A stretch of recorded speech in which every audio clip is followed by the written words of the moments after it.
Então, em relação a Weida ou Mayara, com relação às aulas, né, passadas de bacteriologia, alguma dúvida? Alguma questão que vocês gostariam de levantar?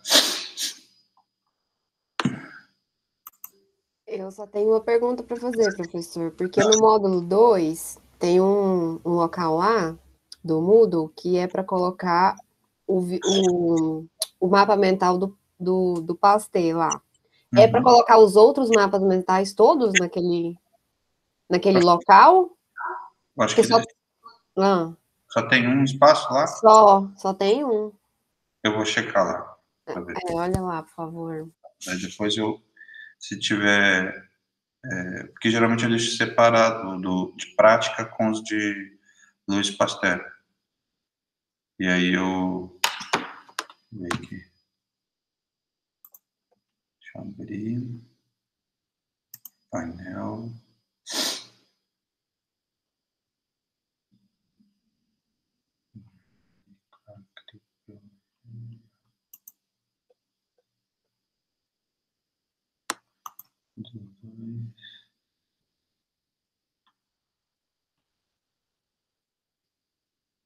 Eu ainda tenho que colocar o espaço para colocar os do texto, tá? Aqui só é o espaço para colocar o do Luiz Pasteur. De aula prática, da videoprática, não vai estar aqui, embaixo dele aqui, tá? E aí eu vou adicionar isso aqui. Ok. Não tá aqui. Módulo 2.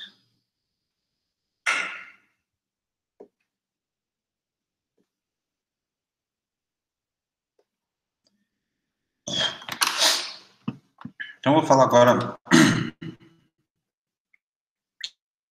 com vocês um teste.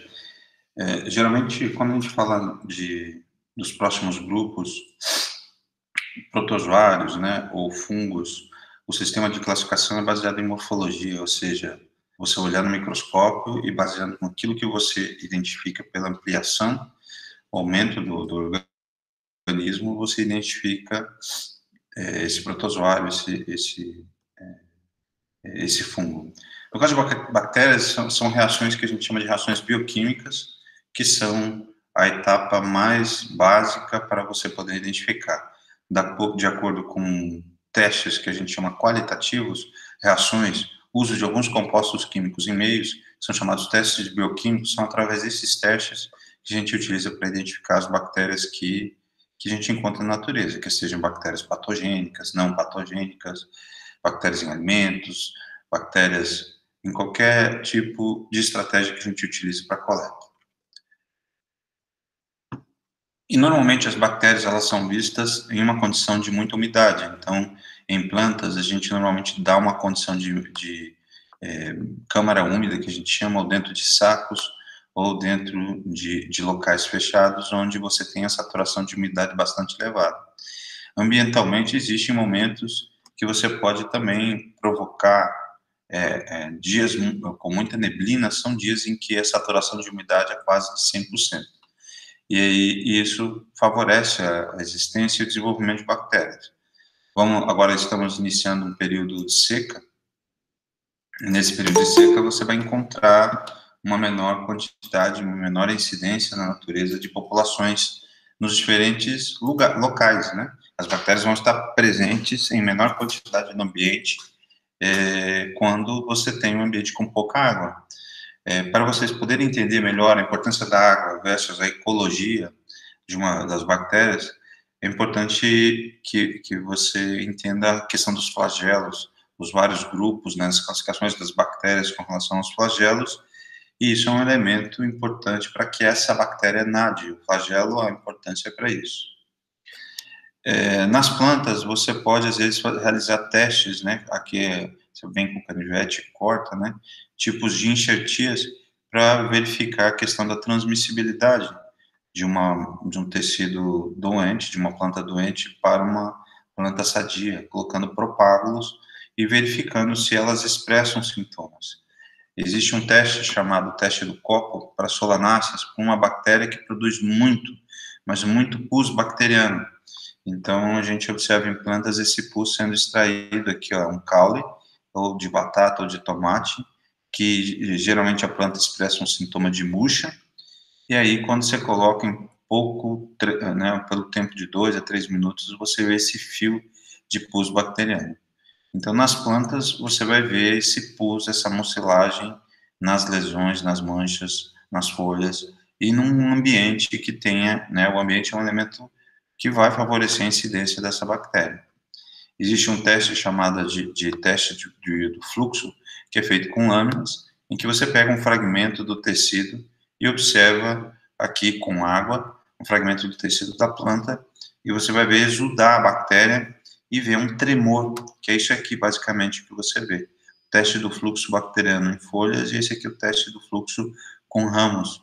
E aí você vê saindo do feixe vascular, saindo do tecido, essa bactéria, que também é um teste, uma forma de você diagnosticar essa bactéria no campo.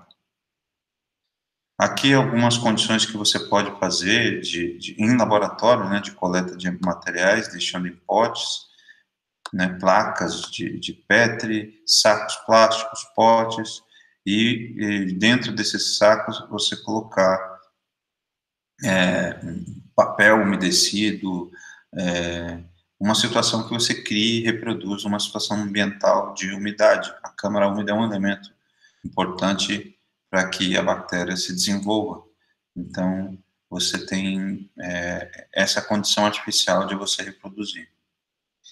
Professor, Pode falar. se eu der as condições para a bactéria se desenvolver, essa questão, por exemplo, de o tempo estar mais seco agora, não influencia, não, né? Influencia de uma maneira natural. Artificialmente, você pode reproduzir essa situação e ela se multiplica. Os alimentos, eles estragam, né, porque eles têm a umidade, né, presente, né, o arroz, o feijão, a comida, e o fato de você deixar esse alimento em uma temperatura ambiente e deixar ele exposto ao ar, o ar está repleto, né, de população microbiana. Então, você vai ter micróbios, bactérias no ar, na terra, na água, em quantidades, em proporções variáveis. Não quer dizer que não exista. Ele vai existir, mas numa população menor, num solo. Se você fizer mensalmente, coletar gramas de solo e verificar a população bacteriana, você vai ver que nos períodos que tem menos seca, nos períodos mais secos, você vai ter menor quantidade. Então, eu cultivo aquela kombucha, não sei se você já ouviu falar. Ela é uma colônia de bactérias cultivada no chá e tal. E essa última semana eu achei que ele se desenvolveu pouco, sabe? Eu falei, eu não sei se eu errei alguma coisa na receita ou será que pode ser o fator do clima tá influenciando. Nesse caso, proporciona todo o ambiente. Eu ofereço o alimento e tudo que ela precisa, né? Eu faço o chá com o açúcar e tal, que é o que a bactéria se alimenta. Mas eu achei que desenvolveu pouco. Aí. Eu acho que assim, se a temperatura for mais baixa, a proliferação vai ser mais reduzida, né? Ah, sim, a temperatura, não me atentei para isso. O clima agora está mais frio, né? Eu não estou falando da água. A água é um fator que você está eliminando porque você está dando umidade, né? Eu acho que no caso da minha aqui especificamente, o frio pode ter contribuído para o menor desenvolvimento. Sim, a gente chama isso, por exemplo, a refrigeração que tem na geladeira, ela tem a função de reduzir o metabolismo, a multiplicação celular se o alimento estiver contaminado, né? Quer dizer, na verdade, tudo está contaminado no ambiente. Sim. Então, você tenta frear o processo natural da ciclagem, do processo de decomposição da matéria feita pelos micro-organismos. Essa é a ordem natural das coisas. E aí a gente tem lá o refrigerador, deixa na temperatura baixa, e essa temperatura pode fazer com que esse metabolismo que tinha uma velocidade, você atrase essa velocidade. Todos os micróbios têm que ter uma temperatura ótima, todos os organismos, não só micróbios. Organismos, em geral, têm uma velocidade. Períodos de frio sempre tem uma questão desse atraso do metabolismo. Uma planta, por exemplo, no frio, por que cai a folha? É uma estratégia metabólica da célula de você perder folha para não gastar com transpiração, respiração, fotossíntese, porque a temperatura ela não está favorável para produção. Então, ela prefere guardar essa energia para dentro do caule, as plantas que são caducas, e aí ela perde a folha. E aí, quando chega a primavera, ela solta a flor, e essa energia que está dentro do caule, ela joga tudo para a flor transformar em fruto, semente, para a perpetuação da espécie. Então, a temperatura muito fria, imagine os países de clima temperado, né, que tem neve, etc. Você vai encontrar essa questão de uma redução. A temperatura baixa, ela influencia negativamente para a grande maioria dos micro-organismos. A faixa de temperatura, para vocês entenderem, a faixa de temperatura mais adequada para a grande maioria dos micro-organismos é a mesma faixa que eu sinto conforto, né? Conforto de viver, né? Viver a minha vida. E é claro que existem micro-organismos adaptados ao gelo, existem micro-organismos adaptados a uma temperatura muito elevada, mas são uma minoria, né? É um processo de evolução desses grupos de micro-organismos. Se subitamente o planeta Terra não existisse mais essa questão, né, de uma temperatura mais amena, tivesse o mundo fosse congelado, então subitamente ia mudar essas populações que a gente chama de clima mesotérmico mediano, né, de 20 a 35 graus, 30 graus, por essas populações que são adaptadas no gelo, elas iam ser predominantes, iam se multiplicar em quantidade. Tá? E quando a gente fala de bactérias, elas, normalmente, o ponto principal é observar às vezes você não enxerga, mas a gente tem sobre as superfícies de objetos, dos alimentos. É claro que a multiplicação, seu metabolismo é favorecido por condições que envolvem temperatura, as várias formas de fornecimento da água, desde que seja uma água em forma de vapor, água no estado da matéria, né, do estado líquido. Então, todos esses componentes vão favorecer. Então, ela tem uma íntima relação com a questão da água. E no caso de vegetais, elas vão estar presentes, né, com a relação a esse tecido aquoso, né, a penetração é favorecida por orvalho, por exemplo, no vegetal, e nos animais vocês vão encontrar portas de entrada que envolvem ferimentos, aberturas, ou mucosas, né, então as bactérias, elas chegam em animais ou humanos através da água, através do ferimento, ou através das mucosas, né, as infecções sexualmente transmissíveis, né, ela tem muito essa relação com bactérias, né, as bactérias, né, decorrentes que provocam essas infecções, elas ocorrem por relações sexuais, esses microatritos que existem, ou mucosas que existam, né, no corpo, aonde seriam porta de entrada para esses organismos, e aí vocês têm as relações, né, de uma infecção bacteriana, né, e aí uma septicemia, quando você tem um sistema imunológico que não consegue vencer esses corpos estranhos dentro do corpo, e imediatamente essa bactéria se espalha por todo o corpo e causa, né, uma infecção generalizada. Então, quando você tem um sistema imunológico que consegue cumprir com o seu papel, então uma quantidade de carga de células de defesa tamanho, você vai ter uma relação de combate, né, de ataque e defesa estabelecida a ponto que você não vê a consequência disso, que são os sintomas. Os sintomas que eu enxergo no animal, os sintomas que eu enxergo no vegetal, eles são representados por essa questão dessa luta, né, por mecanismos de defesa do hospedeiro versus os mecanismos de ataque da bactéria. Então, você observa, o sintoma é a consequência de um momento em que a bactéria venceu, né? No caso de uma planta, ela não tem células de defesa, mas tem compostos de defesa. E no caso dos animais, vocês vão ter as células, né, do sistema imunológico que vão agir contra essa célula estranha, né, essa célula patogênica. E não são todas as células, existem também células bacterianas que são benéficas para o nosso corpo, né? Então, para você poder identificar, você pode observar esses sintomas, observa a questão do fluxo bacteriano na folha, né, na raiz, no caule, né, no tecido vascular. A batata inglesa, às vezes você corta a batata e vê a exudação de umas pequenas gotículas que com o dedo, quando você toca ele é mucilaginoso. Isso é uma indicação da bactéria. Os alimentos, né, a gente observa que o alimento está podre, estragou, né, quando você vê que ele fica com uma mucilagem, né, ou odor mal cheiroso.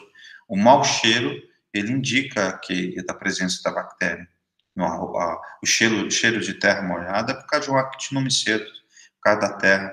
O cheiro de fezes é por causa de uma bactéria entérica, né? O cheiro de carne podre é devido à proliferação de bactérias no tecido, naquele organismo. Então, ela está atuando uma atividade enzimática de degradação e que vai dar um odor mal cheiroso, é um sinal de proliferação mal cheirosa. Os alimentos, eu sei que o alimento está estragado por causa desse marcador decorrente de bactérias. E no momento que eu suspeito que tem essa bactéria, existem várias formas de eu poder isolar.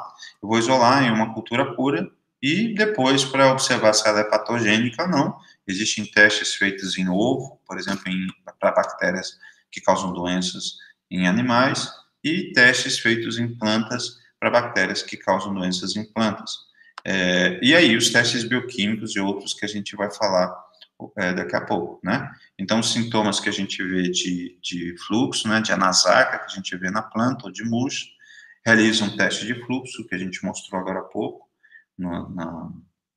ou na folha no caule, realiza o isolamento em vários meios, meio NA, 523, faz a estria do tipo quadrado, e o primeiro teste, basicamente bioquímico, que nós temos aqui, é o teste GRAM, para, né, verificar se a espessura da camada de tetrapeptidoglicana ela é grossa ou ela é fina. E depois a gente passa por uma série de testes bioquímicos, e se tiverem ainda dúvidas, a gente imprime testes biológicos, testes sorológicos e testes de DNA. A gente não vai falar sobre esses testes aqui, mas basicamente sobre esses testes bioquímicos. Então, toda vez que eu pegar uma amostra, eu vou fazer uma lavagem, né, com hipoclorito, na verdade 0,03%, álcool 50% ou 70% por 1 minuto a folha, porque na verdade é para limpar superficialmente, realizar uma tríplice lavagem, realizar uma limpeza superficial e depois lava com 3 águas, né? Semana passada eu fiz um vídeo, né, tentando mostrar esse procedimento de isolamento. No caso de bactérias gerais que a gente vê sobre superfícies, eu posso usar o suave, que é um coletor sobre uma superfície, sobre o dinheiro, sobre o celular, e verificar a questão da existência dessas populações bacterianas. No caso de bactérias animais, eu uso meios específicos para essas bactérias animais, e aí eu posso diluir isso em água peptonada, 1%, ou diluir em água materiais sólidos, né? E eu quero saber, de repente eu comi um alimento e esse alimento, eu suspeito que esse alimento tem uma bactéria, eu quero identificar essa bactéria. Eu pego 1 grama desse alimento, faço uma diluição em água e posso repicar em meio de cultura e verificar pelos métodos de estriamento, né, para verificar a população dessa bactéria. Mas no caso aqui de plantas, né, então o método de coleta ele vai variar para a planta de uma forma, para, né, bactérias de diferentes ambientes, diferentes fontes, são diferentes estratégias. Então você vai, depois que você limpou, você seca, você macera o material e aí você risca em meio NA o King Bay. E aí você faz sucessivas repicagens em cultura exênica e depois que você fez essas repicagens, você pode guardar, né, a menos 80 no meio King Bay ou qualquer meio que você utilize. Existem vários tipos de meios para cada gênero de bactéria que você utiliza.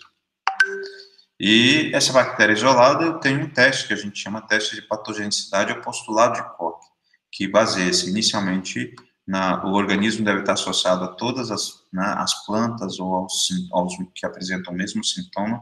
Eu achei o mesmo padrão de mancha, de cancro, né, de murcha no campo, e aí eu vou usar esse método anterior para isolar e produzir essa cultura axênica.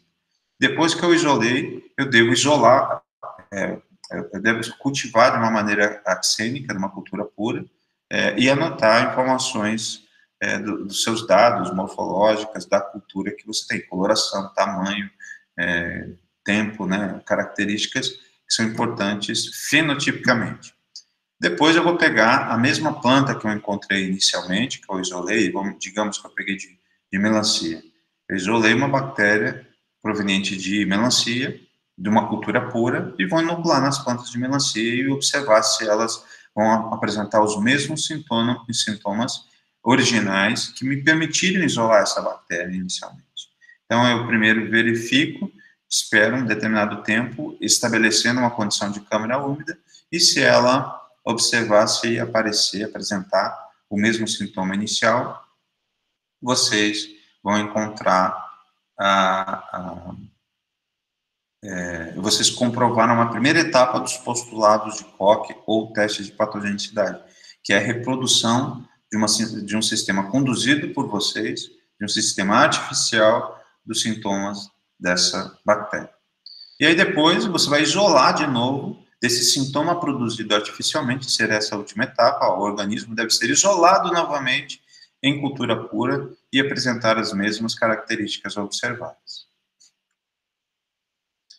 E aí, nesses isolamentos, eu tenho meios, e esses meios vão ter funções. Ó, o carbono, hidrogênio, oxigênio, nitrogênio, cada um tem uma função, né? Fósforo, potássio, e esses nutrientes, esses bioelementos, eles vão ser elementos essenciais, importantes, que eu devo fornecer para tentar reproduzir artificialmente o crescimento dessas bactérias. E nesses meios, eu coloco substâncias estimulantes, a gente já falou na introdução em microbiologia disso aqui, elementos tamponantes, solidificantes, inibidores, indicadores. E eu tenho, claro, obviamente, várias receitas. Esses são alguns exemplos de receitas para cultivo de ingredientes, para cultivo das bactérias. Os principais, né, os que a gente sempre verifica em vários trabalhos para multiplicação, é o meio agar nutritivo, o meio 523, mas nós temos outras categorias de meios, né, meio agar caldo nutritivo, né, com extrato de levedura, extrato de carne, né, o meio extrato de levedura dextrose e o meio King Bake, né, também um meio importante para pseudomonas, gênero pseudomonas. E aí nós temos várias outras receitas, e é claro, se vocês procurarem na internet, vocês vão encontrar vários catálogos, né, de empresas que comercializam esses meios já prontos com esses ingredientes, e os preços, e a questão dos resultados, e para que serve cada um desses meios, que são a chave. Quando eu falo de testes bioquímicos para identificação de bactérias, são esses meios que são utilizados, e a resposta de coloração e mudanças que são vistas nesses meios que permitem a identificação da bactéria. Então, uma das questões que nós temos aqui é um exemplo de um meio seletivo, é uma porção do caule com escurecimento, né, arroxeamento do tecido e sintoma de murcha na parte aérea de tomate, né. Então, essa aqui é uma bactéria, a murcha bacteriana que sempre é frequente em tomate, batata, ela é isolada, a gente tem um meio específico, onde é o meio Kelman, onde você adiciona 1 grama de caseína hidrolisada, peptona 10 gramas, glicerol 5 gramas e agar, né, que é o elemento solidificante, 17 gramas. Você tem um meio, você faz, você tira esse fragmento aqui interno, macera, e depois o caldo que você produz desse macerado, a bactéria se utiliza muito esse macerado, você repica nesses diferentes meios. Esse aqui é o meio Kelman, e esse é a aparência da bactéria.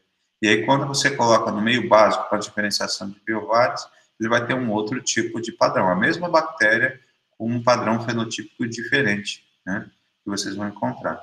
Então, aqui,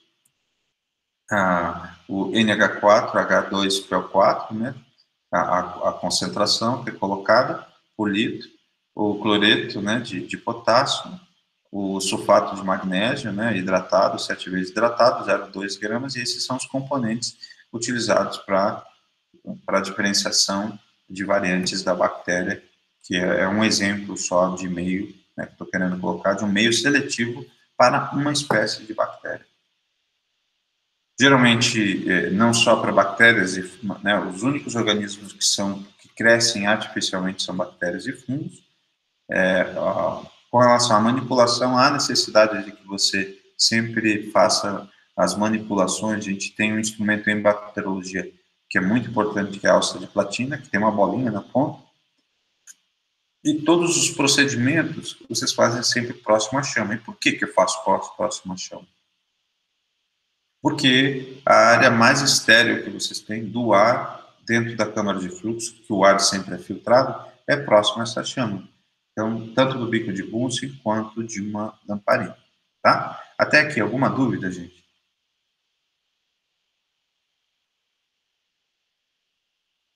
Eu vou continuar, então, tá bom? E aí vocês podem fazer o que a gente chama de riscagem ou estrias, que é o procedimento para a multiplicação dessas bactérias em placas.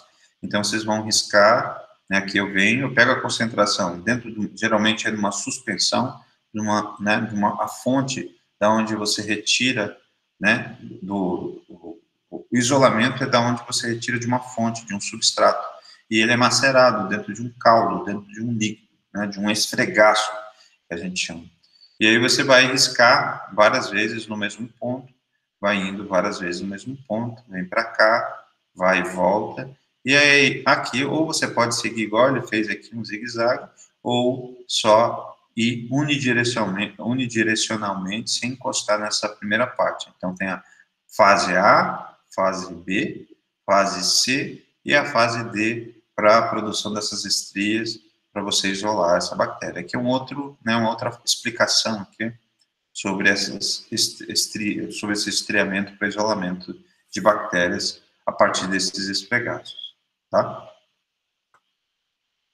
Aqui, né, um outro padrão, ó, ele pegou, né, uma variação dessas estrias opostas e aqui, ó, contra a luz você vê, né, você riscou para cá, em 24, 48 horas você vê essas microcolônias. Então, elas não expandem como fungos que cobrem toda a superfície do meio. Elas podem ficar isoladas e quando elas estão muito concentradas, elas ficam todas aglutinadas, formando uma mucilagem. E veja o aspecto brilhante, o aspecto mucilaginoso que você vê de cada colônia. Então, cada bolinha dessa é uma célula bacteriana que se multiplicou dentro do tempo, né? Então, uma bactéria nasce, cresce e morre a cada 30 segundos. Né? Desculpa, a cada 30 minutos, então varia de cada grupo de bactérias. Então, imagine em 24 horas quantas bactérias não se proliferam. Imagine nos diferentes ecossistemas como que as bactérias interagem para cumprir com as suas funções biológicas. Aqui, né, diferentes riscagens, né, que você tem uma outra estria simples, né, onde você inicia e vai até o final, né, uma outra estratégia de riscagem. E aí é onde a gente vai falar hoje, né, os 17 testes bioquímicos e fisiológicos para identificação de bactérias.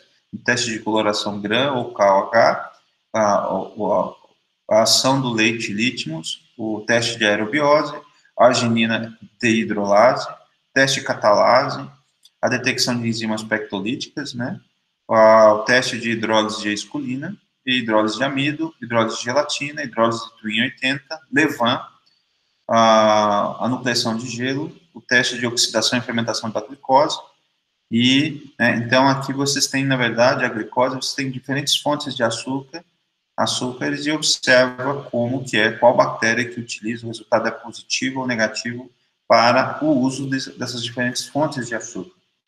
Um teste de oxidase, o teste de pigmento fluorescente, né, tem a ver com o meio King B, e o pigmento xantomonadina, se ele produz, então existe um gênero de bactérias chamada xantomonas, e esse gênero que produz a xantomonadina, que dá uma coloração gema de ovo, amarelo gema de ovo. E aqui a podridão de discos de batata, né, uma variação, né, do teste de hidrólise do amido, né, que vocês vão encontrar. E aí os outros testes, né, produção de ácidos ácidos de carboidrato, utilizando fontes de carboidratos, fontes de carbono, que eu tinha falado agora há pouco, e os demais testes, são 26 testes, né?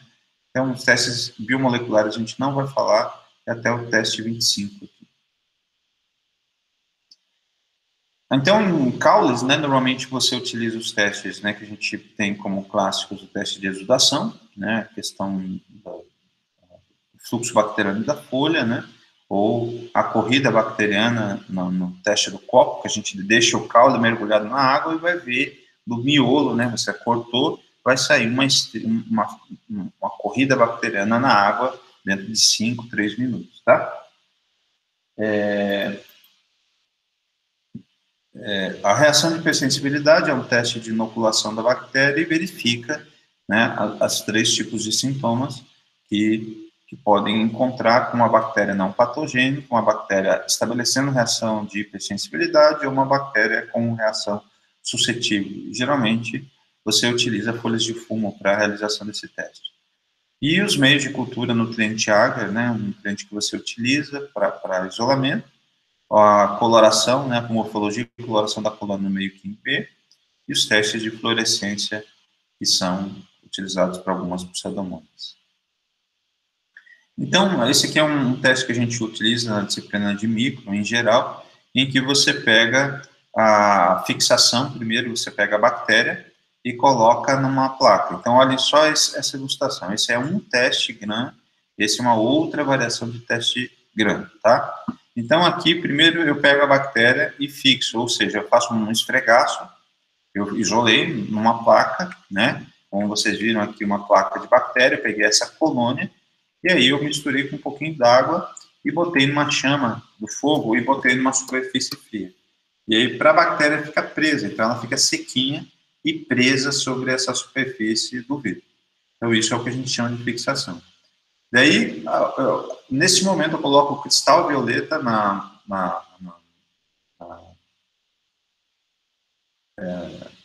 torneira, na pia, né? E deixo agir. Então, dependendo, 30 segundos, 40 ou 1 minuto, agiu o cristal violeta.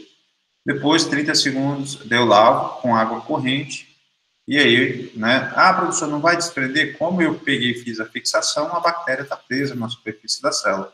Lembrem, eu não coloco lamínula, tá? É só lâmina de microscópio, esfregaço fixado, e sobre esse esfregaço fixado eu coloco o cristal violeta. Então ele vai ficar com essa coloração azul bastante intensa.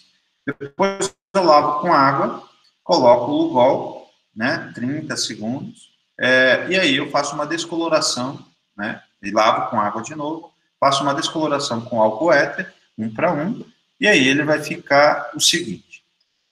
Então, quando eu coloco o primeiro corante, que é o cristal violeta, então, se a bactéria é gram-positiva, ela tem uma camada de tetrapeptidoglicana bastante espessa, então ele vai bem profundamente. E aí, o iodo é para fixar mais o corante, né, em cima do material, e aí quando eu faço a descoloração, se ela tiver uma camada fina, ela vai voltar a ficar incolor.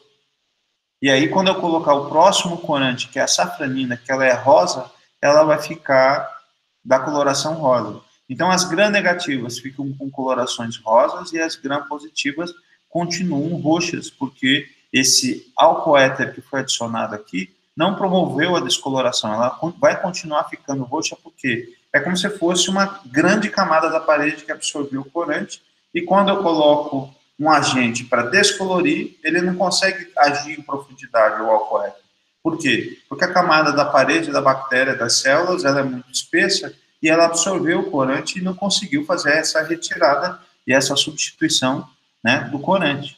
Então, na primeira hipótese, se essa minha amostra for gram-negativa, então a parede é fina, coloco o corante, coloco o iodo, coloco o álcool éter nos tempos respectivos, ele limpou, porque a parede é fina, saiu, voltou a ficar a parede celular incolor, coloquei o próximo corante, vai ficar rosa, gram-negativo. Se for gram-positiva, ela tem uma camada mais espessa, então ela vai ficar colorida com o cristal violeta, fixo com o iodo Lugol. Daí, quando eu coloco o álcool éter, ele não retira esse cristal violeta. E aí, quando eu coloco de novo a safranina, ele não vai ficar rosa, ele vai ficar roxo, tá? E aí o resultado que a gente chama desse primeiro teste de bacteriologia muito importante, que a gente chama de coloração Gram, se ao final ficar roxa, a bactéria é Gram positiva. E se no final ela ficar rosa, a bactéria é Gram negativa. Esse é o primeiro teste que a gente chama de teste de coloração Gram.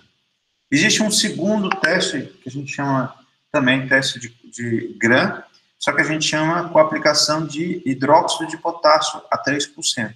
Então eu pego na minha lâmina, igual eu fiz, só que eu nem preciso fixar, eu pego uma gota eu pego o KOH e coloco na lâmina e coloco a bactéria aqui. Eu pego, coleto da placa e coloco em cima da lâmina. As bactérias que são gram-negativas, o KOH ele vai romper a célula, vai promover a lise celular. E quando rompe a célula, vai produzir uma mucilagem, que vai produzir esse fio. Ó. Essa figura aqui é o elemento chave. Então, as bactérias que são gram-negativas, elas vão formar fio. Então, elas vão ficar mucilaginosa com a bactéria com o KOH. Aqui eu não mostrei para vocês, mas as bactérias que são gram-positivas, por exemplo, é como se formasse uma gota. E isso é instantâneo, né? No momento, é na hora, você fica mexendo, em questão de segundos, você vai ver aqui houve o rompimento da parede celular, isso aqui é um resultado de uma bactéria gram-negativa, e aqui não está mostrando mais, quando não, com fio gram-negativa. Se não formar fio, seria a bactéria gram-positiva. Por quê? Porque o KOH, né, é um soluto igual, né, ele não vai ter a possibilidade de causar lise da célula, não vai ter rompimento da parede. E aí você vai verificar essa condição, tá? Então, esses são os dois testes. Teste de coloração Gram é o primeiro teste utilizado para bacteriologia, e aqui o teste KOH. E aqui a ação do leite Litmus, né? O meio de cultura é o Bactolitmus milk desidratado. O procedimento ele envolve com 100 gramas de meio, né? 100 gramas em 1 litro de água destilada, ou leite em pó desnatado, né, com 0,04% de púrpura bromocresol, adicionado de 5 ml de leite e corante para cada tubo, né, que você vai colocar, o Litmus e o tubo. E o tubo de ensaio, né, que você vai esterilizar. A tindalização é uma forma de você esterilizar o conteúdo, e aí você não fecha a válvula na autoclave, deixa ele aberto por 15 minutos, 3 vezes no intervalo de 1 dia. Você vai fazer. A tindalização é isso, é como se fossem autoclavações seriadas por 15 minutos. Então, você pegou sua amostra, né, da bactéria, para fazer o teste do leite Litmus, você coloca, né, os 3 tubos de ensaio e 2 tubos sem a bactéria, por 7 a 7 dias, a temperatura de 25 a 28 graus Celsius. E aí o resultado é o seguinte. Então, nesse teste, né, que eu coloquei, né, a bactéria, se ele ficar com meio azulado, significa que é uma reação alcalina. Se ele ficar com meio rosa ou avermelhado, né, que está aqui, ó, significa que é uma reação ácida. E aqui, se o meio ficar transparente, significa que a bactéria provocou a digestão, né, a digestão ou a proteose da caseína seria, e aí você vai colocar resultado positivo, negativo, né, ou vai colocar a coloração, e aí vai iniciar um processo de caracterização fenotípica da sua bactéria. Então, no meio Litmus, você vai ver em qual dessas 3 situações que o meio ficou azulado, rosa ou transparente. São os 3 resultados e você vai identificar para o seu isolado, né, para você poder caracterizar e padronizar. E aí os padrões de comportamento, né, de resultados, vão permitir vocês, ao final de uma série de testes, desses testes fenotípicos, identificar a bactéria. O segundo teste é o teste de aerobiose, né? Então, a gente utiliza o meio nutriente água líquido, ou seja, ele não tem água, é nutriente líquido, né? Na verdade, o água é chamado de Na, mas ele não vai ter água, né? Porque ele não vai solidificar, ele vai ficar líquido. Então, você pega de 1 a 0,2 ml de suspensão da bactéria que você produziu. Geralmente, você tem uma placa de Petri, pode colocar água e produzir essa suspensão. E a partir dessas suspensões, aplicar todos esses testes que eu vou falar a seguir. E aí, nesse tubo de ensaio, adicionar 5 ml de NA fundente. Primeiro você põe a bactéria, depois o NA que você autoclavou, o meio, sem o água. E aí, numa temperatura de 45 a 50 graus, lembrando que 45 a 50 é a temperatura que eu suporto segurar o vidro, qualquer calor, né, é a temperatura que eu consigo suportar. Eu vou agitar delicadamente, e aí, para que o meio comece a solidificar. Né? Na verdade, você usa o meio com água, desculpe, mas ele fica fundente, né? E aí você vai solidificar, colocar ele numa temperatura que você suporte e espera ele resfriar e endurecer. É quase como se colocasse em profundidade. Coloca a bactéria e coloca o meio. E aí ele vai ficar solidificado. E aí você deixa incubando esse meio NA por 2 dias ou 1 dia, 25, 28 graus Celsius. E aí as bactérias que são aeróbicas, né, elas vão se desenvolver na superfície, você vai ver um aumento da turbidez, né, então uma mudança de coloração. As bactérias anaeróbicas restritas, né, que são as diferentes categorias, elas vão ficar nas porções inferiores, né, as anaeróbicas restritas, e as anaeróbicas facultativas, elas vão crescer por todo o meio de cultura, né. Então, na verdade, esses desenhos, né, os resultados desse teste de aerobiose, então, se ela é aeróbica, bactéria, que a grande maioria das bactérias, elas vão ficar aqui. Se ela é anaeróbica restrita, ou seja, ela só vive numa condição... As bactérias fermentativas que a gente utiliza para a fabricação de bebidas alcoólicas, vários alimentos da indústria, elas estão aqui, e as que são, tanto faz, né, se há presença de oxigênio ou não, elas vão estar aqui presentes. Então, aqui o OF, né, um outro teste que eu vou mostrar mais para frente, que tem uma relação, aqui uma reação fermentativa, aqui o A, uma reação oxidativa, né, que o meio ficou amarelo, e aqui sem a utilização de açúcares, né, tornando o meio mais básico, né, no C aqui, né, o B seria a oxidativa, e aqui o A, né, seria uma reação fermentativa. O terceiro teste bioquímico para identificação de bactérias é a arginina dehidrolase.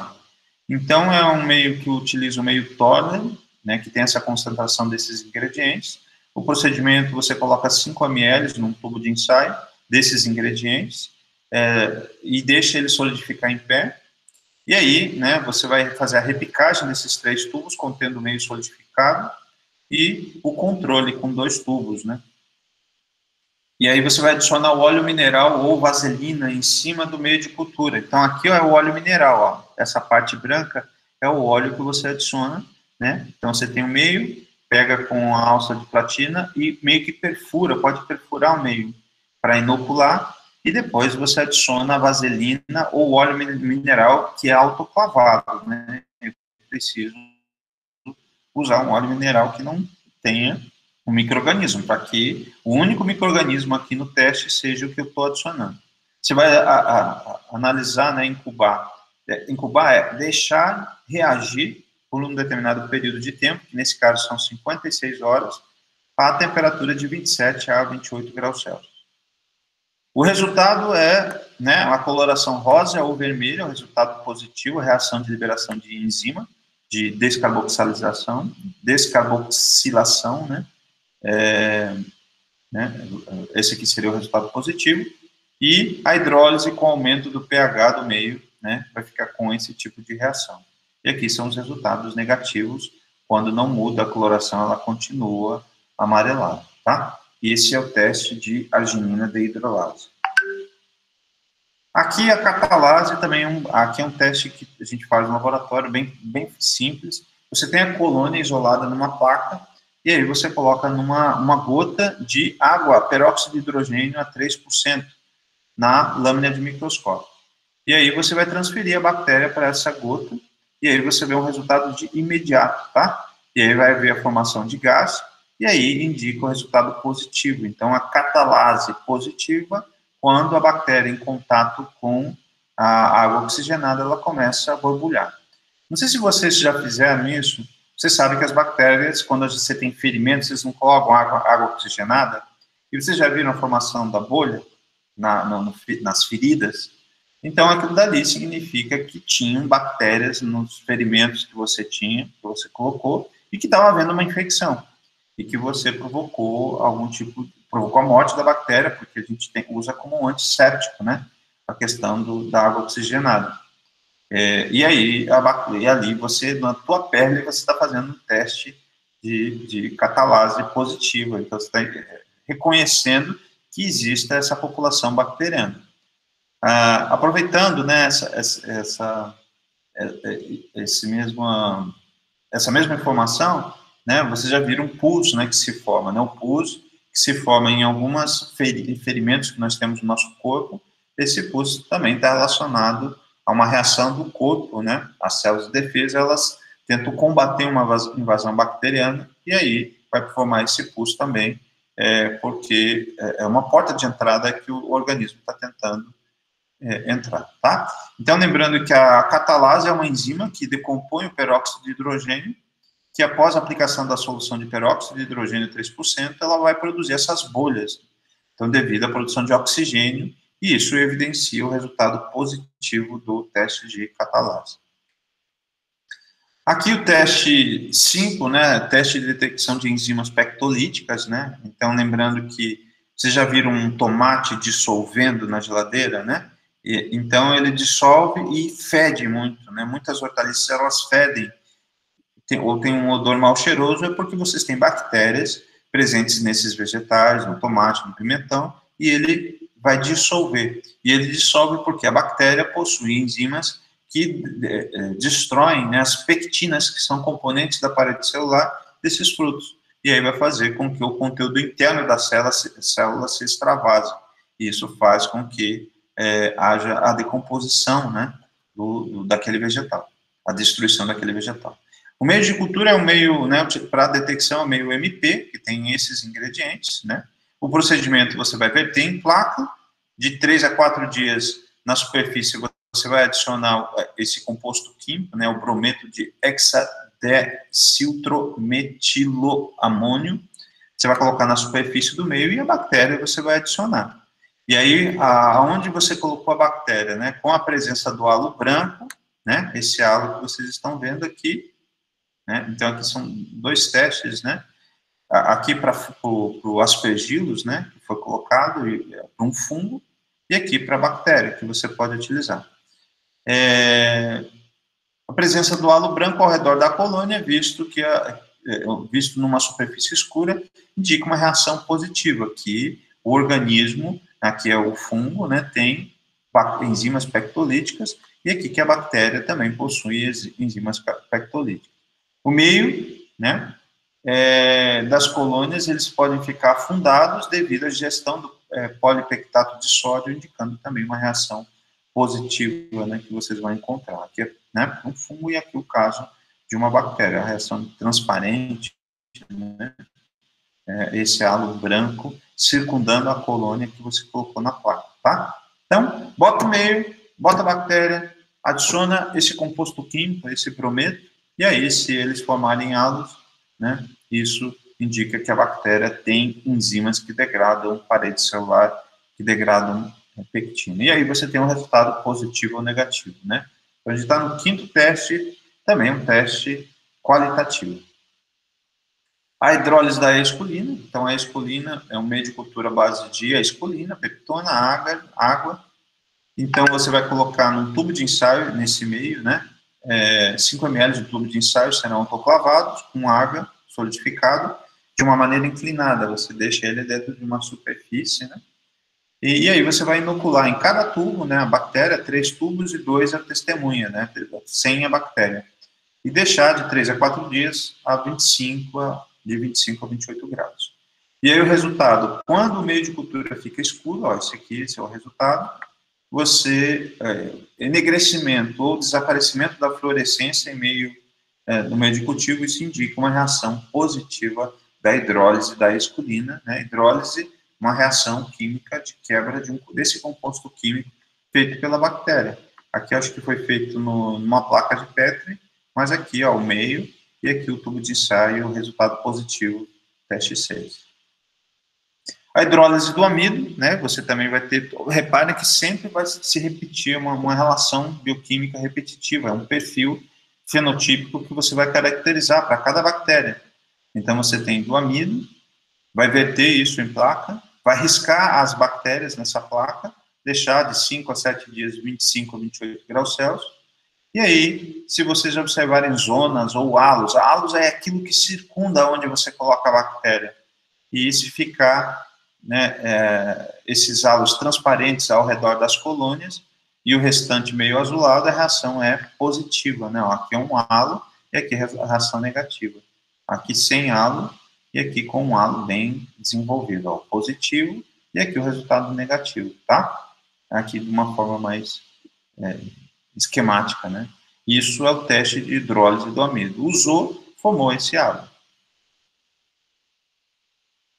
A hidrólise da gelatina, né? Gelatina mesmo, a gelatina que a gente usa para alimentos, vocês também vão utilizar diferentes concentrações aqui nesses testes.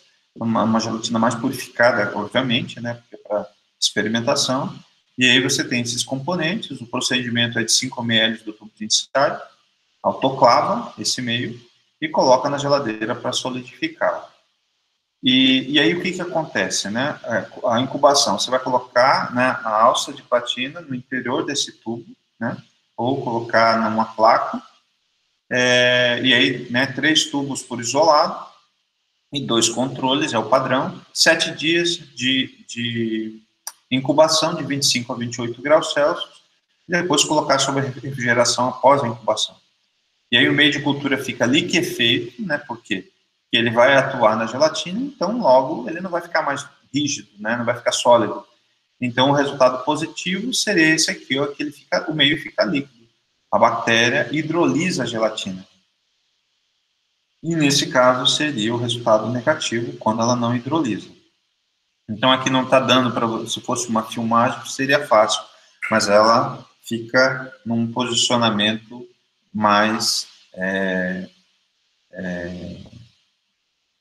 ela se movimenta o líquido no seu interior, meio que a ação da gelatina presente, né, no meio de cultura, aqui, né, aos 120 gramas, ela foi digerida pela bactéria. Então, esse é o 8º teste fenotípico, teste bioquímico para identificação de bactéria. A hidrólise do Twin, então você tem o Twin, obviamente, né, no meio de cultura, Twin 80, água e os vários componentes. O Twin é dissolvido em 50 ml de água destilada e é autoclavado separadamente no meio, e após o esfriamento, faça a mistura no meio de cultivo autoclavado. Aí sim é vertido em placas de pedra. E aí você faz uma incubação, né, de 7 dias, por 25 a 28 graus Celsius, e aí o resultado ele tem como função verificar a produção dessa enzima esterase, né, onde vai ocorrer a presença de áreas brancas opalescentes, né, ao redor da onde você colocou a bactéria, né, que é uma área branca opalescente, no meio de cultura, indicando uma reação positiva. Aqui a reação positiva, aqui uma foto mais de perto da reação positiva da hidrólise do Twin. Então, é quase como o mesmo padrão que vocês viram aqui da gelatina, né, com esse halo, mesmo padrão que vocês viram de halo, né, aquilo que circunda onde você colocou a bactéria, da hidrólise do amido, né, e a hidrólise do Twin também da mesma forma. O Levan, né, um meio de cultura nutriente agar, né, um teste que é feito, você coloca uma solução de sacarose que deverá ser esterilizada, a parte do meio de cultivo, e acrescentar antes de verter o meio a 50 graus, tá? Então, você coloca a solução de açúcar, né, de sacarose, que a sacarose é, na verdade, água com açúcar autoclavada, né? E aí essa será a concentração de 50 gramas por litro dessa solução de sacarose. Sacarose é um nutriente agar, que é um meio já pronto, que tem os ingredientes. Então, você coloca a solução, coloca o meio para ele solidificar, e aí depois você risca as bactérias, espalhando a bactéria na superfície. E aí o resultado são que quando as colônias ficarem mucoides e convexas, né, elas indicam que seria, esse aqui é um padrão mucoide, né, seria um padrão de uma reação positiva de levain positivo, né, que utilizou essa sacarose que foi adicionada nesse meio. E aqui um resultado negativo, né? Aqui seria um material selvagem e aqui um material transformado. Às vezes eles fazem aqui para Pseudomonas syringae, Patovar-glicine, tá? Que seria o biótipo selvagem, e aqui, né, com um mutante, né, para a produção de levain em meio, né? Então, a questão de associação de um teste um teste mutagênico da bactéria para verificar o uso de levain em meio. Que, na verdade, é o uso de açúcar, né? Eu não sei por que o teste chama levain. Outro teste feito, né, o teste de nucleação, né, de gelo, onde você tem um meio sólido, com extrato de carne, peptona, glicose, água, né, e dissolvido sempre com água destilada. Você pega as culturas bacterianas com 2 dias de idade, e aí vocês deixam elas suspensas em água, duplamente destilada, e transferidas para um tubo, né? Pode ser um tubo de ensaio aqui, né? Tem um tubo de ensaio, ou microtubos que vocês vão encontrar aqui. E aí vocês vão deixar esse meio de cultura, né? Você vai deixar a menos 4 graus Celsius, que é uma temperatura de congelamento, por 5 minutos, né? Então, a bactéria você vai deixar, e depois o banho frio, né, de gelo, deverá conter uma solução de NaCl, de sal, a 11,2% de concentração de NaCl, e o tubo de ensaio na água destilada, ele deverá ser o controle, né, o tubo de ensaio sem a bactéria, tá? Então, tubo contendo meio, deixo na geladeira, depois eu boto no gelo. E aí os resultados positivos são visualizados em 5 minutos pela formação imediata de gelo, né? Então, o meio, né? Reparem que no meio ele não tem água, é para ele ficar com o resfriamento, para ele ficar líquido. E se a bactéria se ela solidificar o meio, né? Você vai formar, isso significa que é uma bactéria nucleadora de gelo, tá? E aí, isso vai ver à medida que você deixa em 5 minutos mergulhados aqui em gelo, tá? Mergulhado no banho frio. Então, esse é o teste de nucleação em gelo. E o teste OF, chamado, né, oxidação fermentação da glicose, né, ou teste OF, você tem esse meio, né, com bromotimol, azul de bromotimol, corante, o fosfato de potássio, peptona, água. E aí você tem aqui os vários tipos, né, exemplos de testes e incubações. Você vai colocar 4,5 ml nos tubos de ensaio desses ingredientes, e depois você vai adicionar 0,5 ml de solução de glicose, a 10%, tá? E aí no tubo horizontal, para solidificação, adicione o óleo mineral também. Aqui você também utiliza o óleo mineral na superfície dos 3 tubos e os 2 controles. Sempre durante o teste, 3 para o seu isolado da bactéria e 2 para o controle. E aí, com a alça de platina, você faz a semeadura, você coloca dentro do tubo de ensaio e deixa de 25 a 28 graus Celsius por um tempo de 2 dias, 4 dias.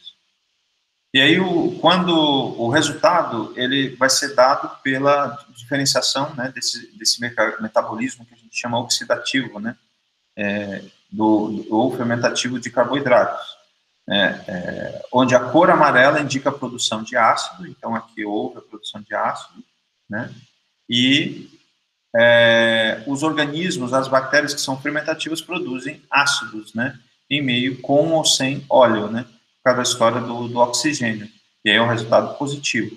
Os organismos que são aeróbicos produzem ácido somente em tubos sem óleo mineral, né? Então aqui, ó, produziu ácido com o óleo e sem o óleo, e aqui só produziu ácido no meio com o oxigênio. Então a gente chama de um organismo não fermentativo oxidativo. É aqui fermentativo, anaeróbico facultativo, né? E aqui, porque as duas condições ele cresce, né? E aqui, um organismo fermentativo. Então, aqui ele não oxidou com presença de oxigênio, e quando colocou o óleo mineral, ele utilizou, né, ficou com a produção de ácido porque o meio ficou amarelo. Então, aí você sabe que é um organismo anaeróbico obrigatório. É um outro tipo de teste que ajuda a entender se a bactéria tem um metabolismo aeróbico, anaeróbico ou anaeróbico facultativo.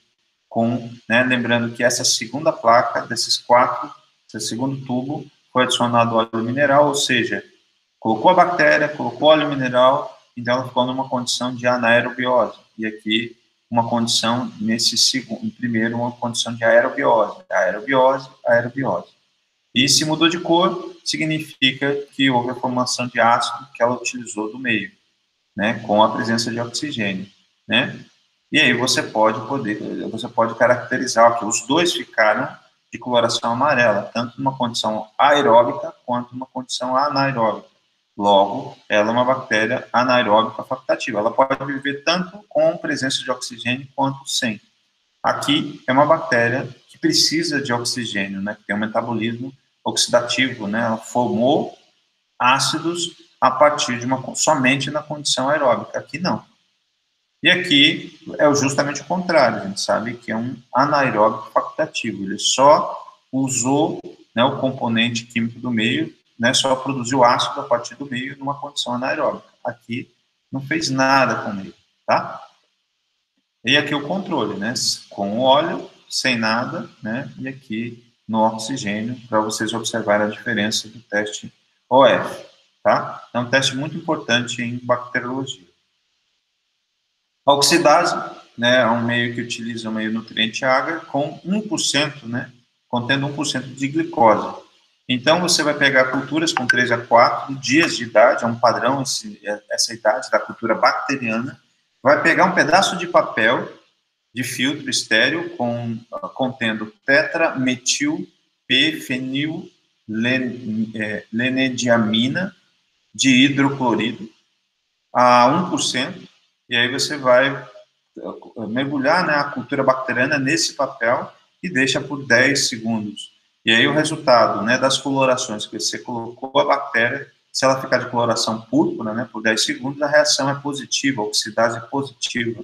E se ela ficar de coloração púrpura de 10 a 60 segundos, é o que a gente chama de falso positivo, aqui. E aí, após 60 segundos, ela é considerada reação negativa, Então, a questão do tempo é um elemento importante para vocês poderem identificar a oxidase negativa ou positiva, e esse arrochamento dessa tira de papel. É um teste que utiliza tiras de papel, tá? Vocês podem... Bactéria, existe uma técnica de conservação que é com papel, com tiras de papel absorvente, que a gente autoclava e que a gente umedece, das suspensões bacterianas, e depois, dentro de um dessecador, acoplado a uma bomba de fluxo, você tem a bactéria, você tem a desidratação do papel, tirou a água, e aí você pode conservar essa bactéria em baixas temperaturas. E a produção de pigmentos fluorescentes, um outro meio, um meio que a gente chama KIMB, que é muito clássico para a identificação de pseudomonas. Então, essas receitas, na placa de Petri você tem uma bactéria que você isolou lá no início, tudo, por isso que eu falei, os sistemas de isolamento, tanto em animais quanto em plantas, e aí você coloca na placa, e aí deixa incubando de 1 a 7 dias por 25 a 28 graus Celsius, e aí tem alguns equipamentos que você deixa, que você olha como se fosse um óculos, com a proteção, porque o UV, ele causa câncer, câncer de pele, ou colocar dentro de uma câmara de fluxo, que tenha UV. E aí, quando você vê esse brilho, significa que a bactéria é o resultado positivo para a bactéria com pigmento fluorescente. Tá quase acabando. E aqui o pigmento de xantomonadina, também para as bactérias do gênero Xantomonas. Você coloca no meio Na, vai cultivar a bactéria e colocar nesse meio, e aí vai transferir essas colônias para 3 a 5 ml de metanol, deixar em banho-maria até que o metanol fique amarelado. E aí você vai centrifugar esse componente para evaporar o metanol, que é um álcool, e vai deixar em banho-maria. E depois desse momento, você vai deixar esfriar e fazer a leitura do espectrofotômetro nessas cubetas aqui, com absorbância de 350 a 530 nanômetros. E aí o gráfico versus o comprimento de onda e a absorbância vai auxiliar vocês a verificarem a concentração dessa bactéria. O pigmento, por exemplo, de xantomonadina, ele existe em patovares de bactérias que são chamadas amarelas, né, que vai produzir essa colônia de coloração amarela. Xantomonas campestris, elas têm essa xantomonadina e vocês vão verificar picos máximos de absorbância de 445 nanômetros e 2 ombros de comprimento de onda acima, né, de 420 a 467 nanômetros, que são analisados nesse equipamento aqui, que é o espectrofotômetro. As bactérias, elas podem ser quantificadas, a concentração também, por esses comprimentos de onda, e aí você pode ter uma outra forma, né? Tem uma aula que eu falei para vocês sobre as 4 formas de quantificação de bactérias, e aqui, novamente, a questão da xantomonadina. Um outro teste que provavelmente vocês já viram até naturalmente, né, na vida de vocês, que é um teste que a gente coloca a bactéria em discos de batata. Eu corto esses discos, faço uma asepsia, lavo com álcool, né, hipoclorito, e lavo com água. Depois eu deixo em cima de uma superfície para ele não ficar em contato com umidade, com um vazador, né, que a gente chama. E aí eu pego a minha bactéria que eu tenho e esfrego na superfície desse meio, né, folhas de papel de filtro umedecido, coloco embaixo para manter uma condição de câmara úmida e coloco a bactéria em contato com um fragmento da batata, por isso que é teste da podridão de discos de batata. E aí, se eu observar a podridão da batata, indica uma reação positiva de podridão, uma bactéria pectolítica capaz de degradar o amido contido na batata, tá? Esse é o 16º teste. Aqui mais uma ilustração, né, de uma bactéria, Erwinia keratovora, que é um teste direcionado para essa bactéria, e essa bactéria que é a bactéria que causa as podridões em casa, né, caseiras que vocês têm, que causa essas podridões que a gente chama podridões mole, o próprio nome, fica fácil de vocês entenderem. E essa dissolução do tecido aqui é provocado, e o pus bacteriano sendo produzido por essa bactéria. E aqui, produção de ácidos, né, e carboidratos, né, e a utilização de fontes de carboidratos ou carbonos, né, o açúcar contém carbono, ele tem esse meio C de DAI e o AES, né, que são utilizados, e aí você vai colocar esses meios em tubos de ensaio e autoclavar, e depois você vai colocar 1 ml da solução de carboidrato para agitar isso nesses tubos, e aí você repica as bactérias para dentro desses tubos, né, e aí você analisa aos 2, 4, até os 28 dias na condição de 25 a 28 graus Celsius. E aí esse resultado, se o tubo de ensaio ficar de coloração amarelada, vai indicar a produção de ácido. E a cor amarela no meio indica a produção de ácido. E consequentemente, indica a reação positiva do meio, tá? Então, e aí você vai escrever para esse teste 17, resultado positivo ou negativo para a produção de ácido ou carboidrato a partir de fontes de carbono. Aqui uma foto dele, né? Então, ficou amarelo porque utilizou, né, produziu ácido de carboidrato, e aqui o arroxeado seria o resultado negativo desse teste, 17º teste. Aqui outros testes para a identificação de biovárias, que são variantes bactérias. Aqui é mais ou menos dessa forma que vocês vão ter. Para cada componente químico, você vai dar resultado positivo ou negativo, né? Aqui, para biovárias de Haustona solanacearum, né? Utilização de açúcares e álcools, né? Aqui açúcar e aqui o álcool, né? Oxidação de álcools, utilização de açúcares, e aí você vê os padrões. A Biovar 1, ele não utiliza nenhum açúcar e nenhum álcool utilizado. Se a bactéria for da Biovar 5, utiliza todos os açúcares e só oxida o álcool do citol, e aí não oxida nem manitol, nem sorbitol. Então, isso todos são testes bioquímicos, tá? A produção de gás, né, de carboidratos, a fermentação de carboidratos, você pega, um tubo dentro de outro tubo. Só que esse tubinho aqui a gente chama de tubo Duran. Então, você vai pegar um meio também, né? Vocês reparem, um meio nutriente, nutriente água ou nutriente líquido, ele é, né, bastante frequente, e nesse meio aqui não tem o água, né? Você vai adicionar no tubo, você vai transferir 4 ml desse meio no tubo de ensaio e colocar um tubo Duran com a boca dele invertida, né, ao contrário, para cá. E aí, no momento que você adiciona a bactéria, você vai observar a presença de gás, bolhas que vão ser formadas aqui, por causa do meio de cultura que você está adicionando. O meio é chamado produção de gás. E aí isso aqui vai flutuar, vai subir isso aqui. Então ele estava no fundo, por causa da questão de gravidade, e é um meio que vai subir aqui para vocês detectarem. Existe um teste de avaliação da qualidade da água, com a presença de bactérias, também utilizam o teste Duran. É o teste EC, né, de Escherichia coli, e o teste EV, ele fica verde, bem escuro, né? Eu já fiz esse teste aqui no laboratório. A produção de sulfito de hidrogênio, né, você tem um meio específico, você pega 5 ml do meio no tubo de ensaio, e aí você pega tiras de papel, né, embebidas em acetato de chumbo a 10%, e essas tiras de papel são colocadas nas placas de Petri, esterilizadas e secas. E aí você vai vai repicar, né, essa bactéria para os 3 tubos de ensaio aqui, e coloca para o controle 2 tiras sem papel, sem a bactéria, e depois com a bactéria, tira com esse papel contendo acetato de chumbo.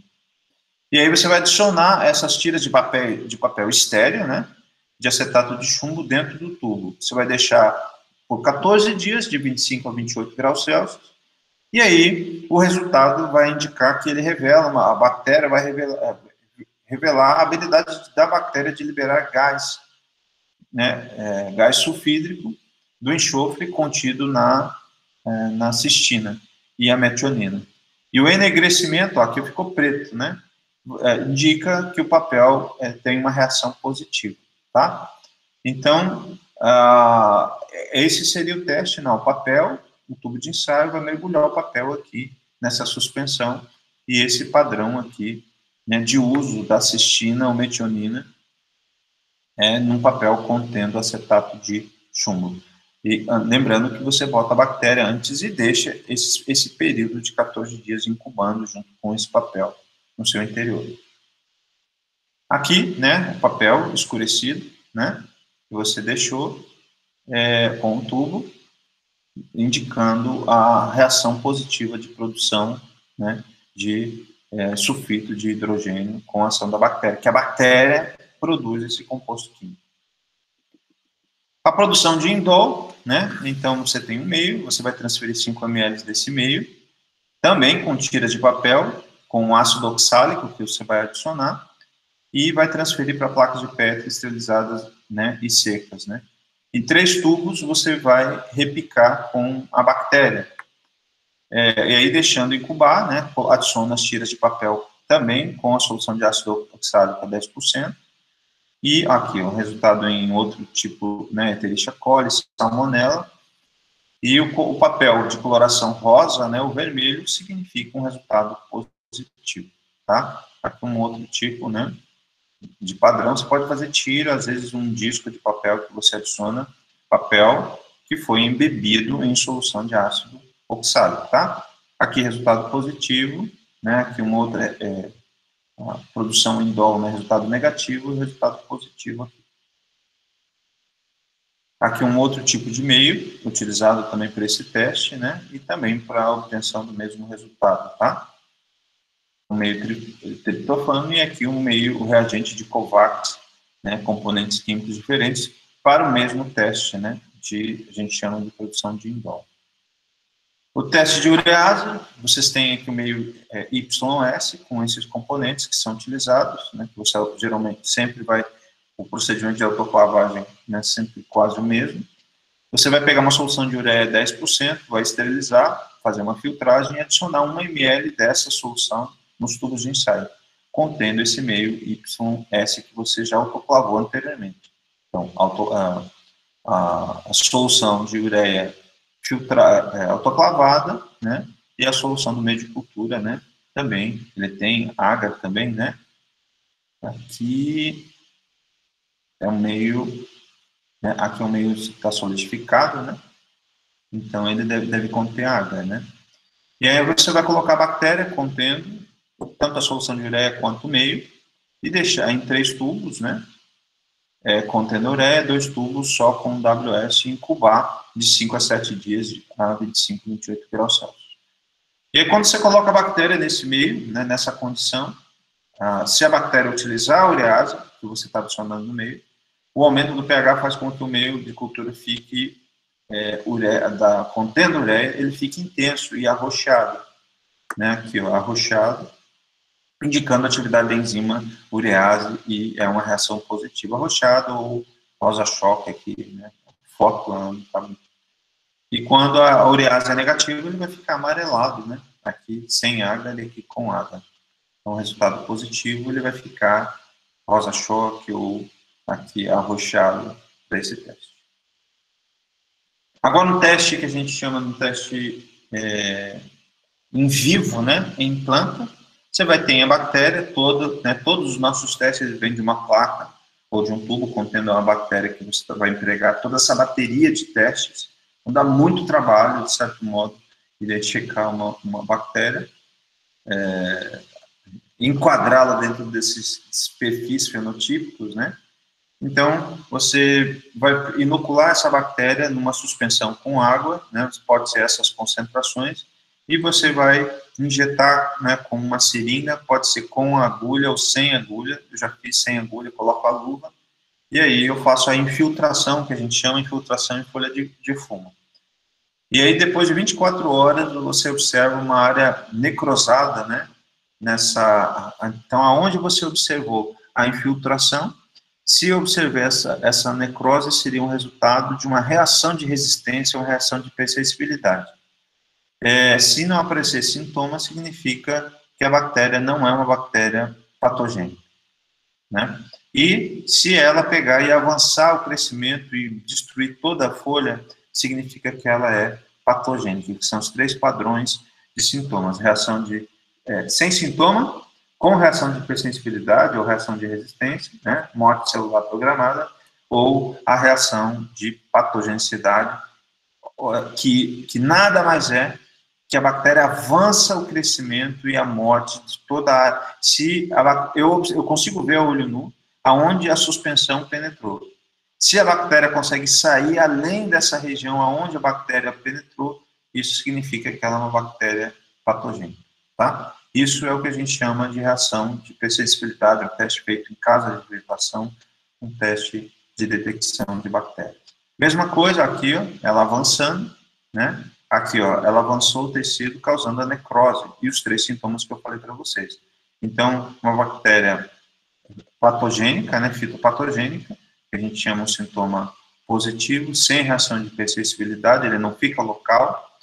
Aqui, uma bactéria também patogênica e não hospedeira, né, e a gente sempre usa o fungo para diferentes plantas. Você vai ver esse sintoma local aqui, isso é um sintoma de reação de hipersensibilidade, e é a infiltração que foi feita. Então, você só vai ver esse sintoma e não vai ver um avanço dessa progressão. Essas fotos A e B seriam essa primeira linha aqui, esse primeiro resultado. E uma bactéria saprófita, sem importância, ela não vai nem expressar sintomas típicos e não vai expressar sintomas de reação de hipersensibilidade, seria esse número 1 aqui. Tá, ok? E o 23º, né, teste bioquímico, né, são todos os testes que a gente utiliza em bacteriologia, o teste de redução do nitrato. Utiliza esse meio com peptona, né, nitrato de potássio, extrato de carne. Então, você vai replicar a bactéria para 3 tubos contendo esse meio, por 5 dias, né, vai deixar incubando de 25 a 28 graus Celsius. Após a incubação, você vai colocar um reagente de Foley-Hatcliffe. E cada tubo você vai deixar 10 segundos para fazer a leitura, colocando esse reagente, né? E um dos tubos, né, a testemunha, você vai adicionar o pó de zinco e coloração marrom alaranjada. E aí vai aparecer indicando o nitrato foi reduzido pelo nitrito. Então, o desenvolvimento de coloração marrom, né, alaranjada indica uma reação positiva para a redução do nitrato de potássio. Então, repare que quem trabalha com bacteriologia precisa de uma grande, quase como um laboratório de química, né? Uma grande quantidade de reagentes e compostos que são importantes no sistema tradicional de identificação das bactérias, né? Uma identificação tradicional envolvendo esses testes bioquímicos. Então, aqui, o reagente de Foley e Radcliffe, eu coloquei aqui para vocês a composição, né, dos componentes, à medida que for necessário utilizar para fazer esse teste, e aqui algumas funções desses reagentes. A redução do nitrato, né, aqui, para diferentes, aqui são isolados de bactéria, e o comportamento dessas bactérias para a redução do nitrato. Resultado positivo, positivo, e aqui o Corynebacterium scherosis, né, que é um resultado negativo para a redução de nitrato. A asparagina, como única fonte de carbono e nitrogênio, também tem o meio, coloca no tubo, adiciona a bactéria no tubo, e aí, né, usa esse padrão de 3 tubos contendo a bactéria, 2 sem a bactéria, deixa incubar, e quando você vê a turvação no meio de cultura, isso indica que a asparagina foi utilizada, né, como fonte nutritiva, indicando reação positiva. Ou você vê essa turbidez, coloca uma luz UV, e aí você vê essa questão, o aparecimento de fluorescência, né, com radiação UV. Tá? Aqui, o resultado, né, a utilização de asparagina como única fonte de carbono e nitrogênio. Né? A seria o controle negativo, sem. E aqui, reação B seria a mudança, né, essa turbidez do meio. Aqui, a pseudomonas aeruginosas, com caldo de asparagina, e emissão de fluorescência sob luz UV. Então, são dois aspectos que vocês podem identificar, que cada tubo seria um isolado, e aqui você vê a fluorescência sendo observada. E o Lopate, que é um outro teste, né? Ah, professor, é muito teste para identificar bactéria, mas o Lopate é um teste também que tem um conjunto, né? Que leva à produção de levan, produção de oxidase, que eu já expliquei, a questão da podridão do tubérculo de batata. Então, né, o Lopate é um teste de diagnóstico de bactérias padrão para bactérias fitopatogênicas, que também, de repente, vocês poderiam imaginar como selecionar perante todas essas quantidades que eu mostrei para vocês. Então, a atividade da arginina de hidrolase e infiltração em folha de fumo poderiam ser o que a gente chama de um resumo dos principais testes aplicados para a identificação dessas bactérias de plantas, tá? Então, o que eu queria mostrar para vocês hoje, né, meio cansativo, né, um pouco, mas era mostrar, tentar verificar uma questão de como seria na prática esses testes bioquímicos, né, tão importantes para tradicionais, na verdade. O início da bacteriologia ele se deu com a implementação desses testes e que eu resolvi aqui colocar para vocês